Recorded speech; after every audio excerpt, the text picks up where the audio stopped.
Jadi kita ini kadang meyakinkan diri kita mudah, tapi meyakinkan keluarga kita. Tapi kenapa mereka bisa bertahan bersama?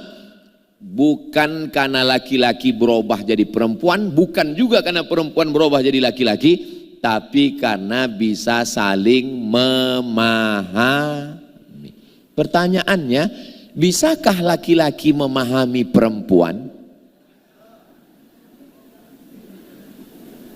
Ada orang yang ngomong, kata dia memahami perempuan itu sama seperti berjalan di tepi pantai. Pertama kali kita jalan di tepi pantai yang tenggelam satu lutut, lalu kita katakan lautan itu ternyata dangkal. Habis itu kita mulai berjalan ke tengah, tenggelam sampai ke pinggang, lalu kita katakan ternyata lautan itu hanya setengah diriku. Sampai akhirnya kita tenggelam di tengah, kita pun nggak tahu laut itu sedalam apa. Apakah mereka yang sudah menikah 20 tahun itu benar-benar mengerti tentang istrinya? Wallahu a'lam bishawab.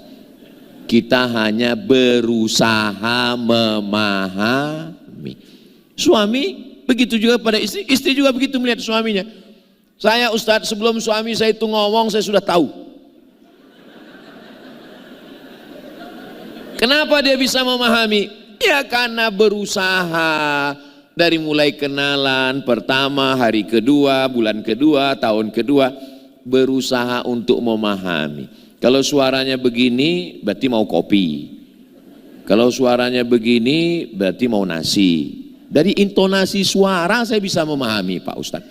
Dari batuknya aja saya tahu. Nah itu berarti batuk tanggal 29.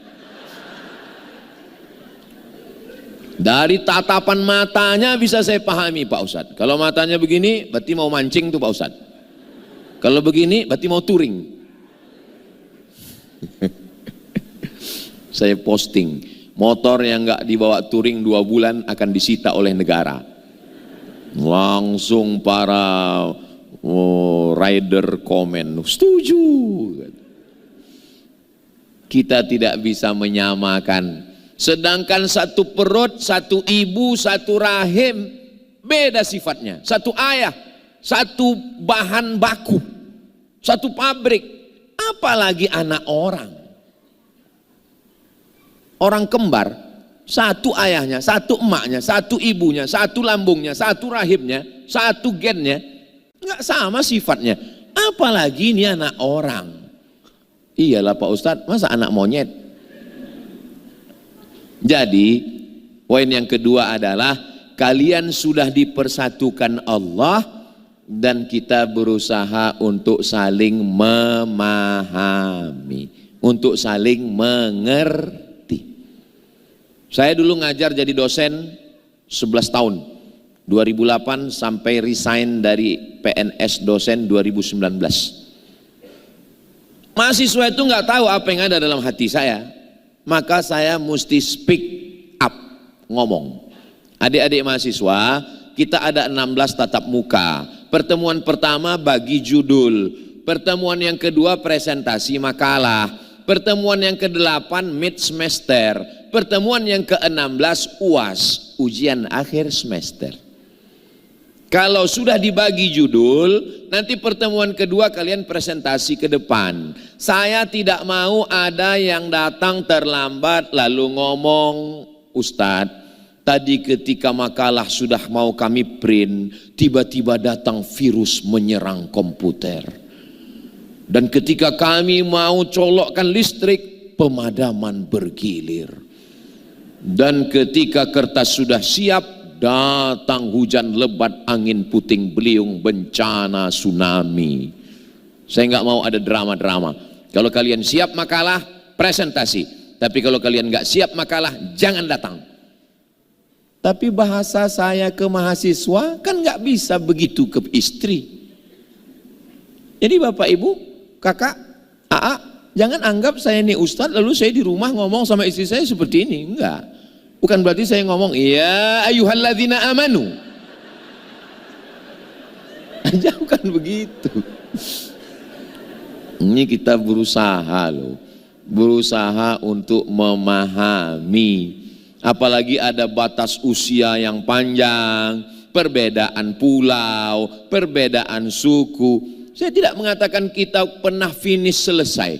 Kalau S1 jelas ujiannya, skripsi. Kalau S2 jelas ujiannya, tesis. Kalau S3 jelas ujiannya, disertasi. Tapi pernikahan ini ujian yang tak pernah henti. Boleh untuk update status nanti. Saya juga sedang berusaha untuk memahami.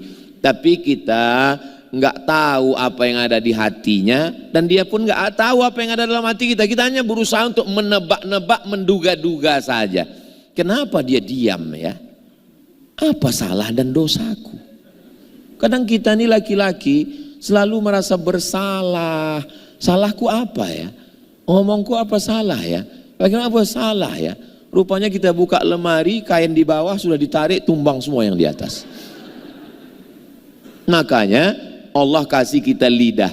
Innal kalama la fil fuadi. Kalimat yang sebenarnya itu berada di dalam. Wa innama ju'ilal lisan, diciptakan lidah untuk mewakili apa yang ada dalam hati. Makanya ngomong.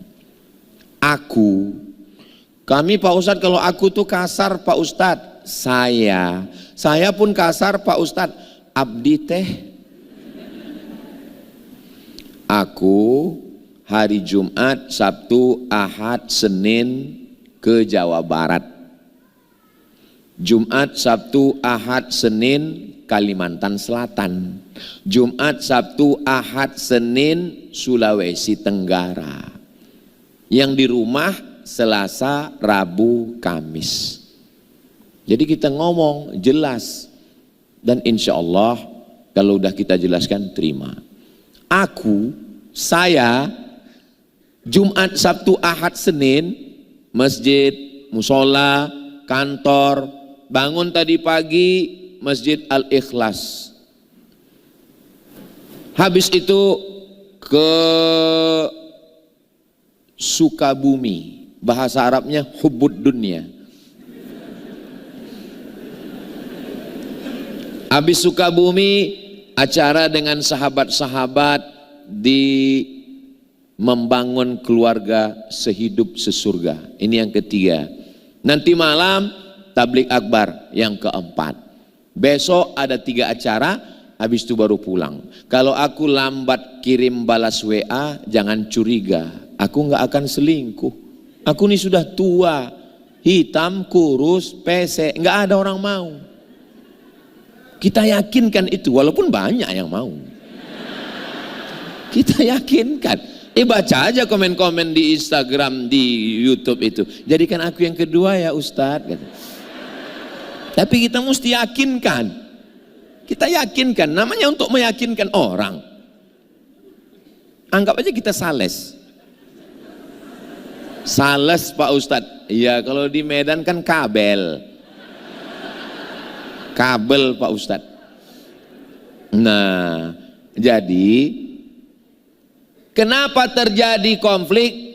Karena salah memahami. Kenapa bisa salah memahami? Maka muncullah istilah salah faham. Kenapa bisa salah faham? Karena nggak ngomong.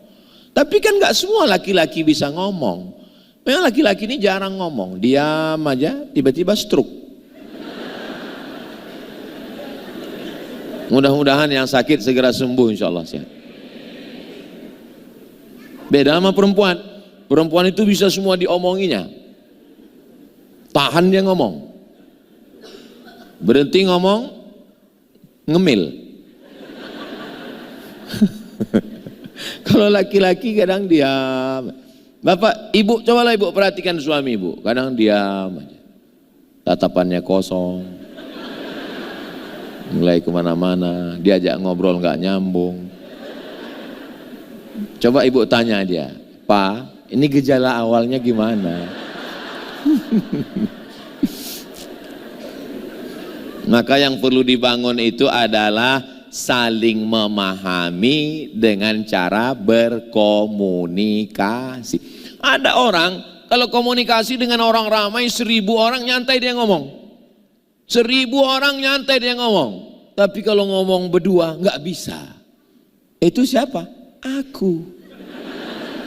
Saya kalau ngomong di depan orang tabligh akbar, insya Allah dengan izin Allah, nggak sombong, nggak angkuh, sanggup saya. Tapi kalau ngomong berdua, saya berat. Jadi Ustadz gimana ngomong sama ustazah? Saya kirim WA. Apa salahku sayang? Habis itu kirim moji-moji, gambar-gambar itu. Jadi kita memahami diri kita sendiri. Apa kelemahan saya?